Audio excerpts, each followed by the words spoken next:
Di ba sabi ko may time naman para sa interview ng vlogging, sa picture. Bigyan nyo man akong time para makakilos ako sa tindahan ko. Kasi mas priority sa akin yung tindahan ko. Paano ko yan ma-handle? Kung dyan na lang ako nakarap sa camera nyo. Tama po ba? Hindi ko naman asikaso. Hindi ko lang kung may nangungupit ka. Hindi ko lang kung anong kulang. Tama. Every time na pupunta ako dyan, wala, nandiyan na lang kayo. Gusto nyo, nakarap na lang ako sa camera nyo. Pag hindi kayo naintindihan, galit kayo, sasabihin ka sa mga ugali.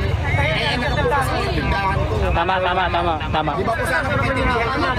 Hello guys! Welcome back to my channel. This is Rose. Ang isa sa mga pinakasikat na mga vloggers ngayon ay si Diwata. So sa video na to, nakikiusap siya, no, na bigyan natin siya ng time para sa kanyang business. So nga naman, no, kanyang maging bastos sa mga tao, sa mga followers niya, sa mga vloggers. Pero kailangan din niya ng me time or time for the business. Guys, pagbigyan naman natin siya. Si Diwata ay sumikat, no, dahil from rags to riches siya, no, dati ay nandun lang siya sa ilalim ng tulay, nabugbog siya. I think nakulong pa nga siya, no?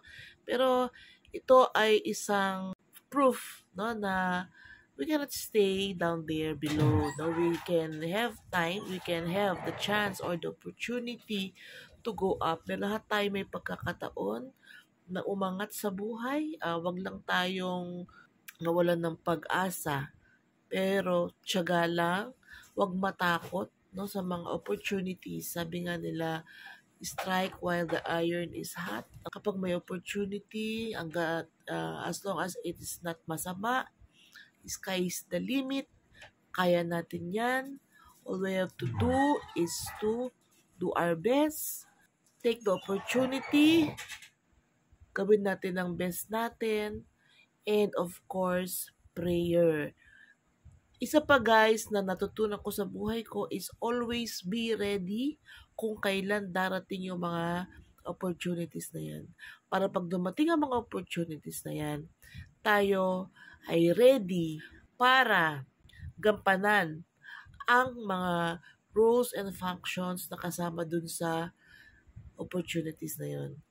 Tayo ay qualified para dun sa mga opportunities na yun. For example, kailangan natin mag-aral, mag-training, i-prepare natin yung ating mga sarili para dumating yung mga pagkakataon, tayo ay ready. O I hope meron kayong natutunan ngayon, lalo na kay Diwata, na nakaka-inspire yung kanyang kwento. Please like, share, and subscribe. Pero kailangan ko lang talang konti pangunawa nyo. Yung ikot, yung gusto tayo magpapicture. Pero kasi nga, sa camera na lang ako haharap, sa inyo na lang, wala na akong magagawa. Paano na tindahan ko? Kasi nga. Diba? Yun lang naman yun, hindi naman siguro mahirap pakiusap. Kung gano'n tayo, magtulungan, magpakasamahan.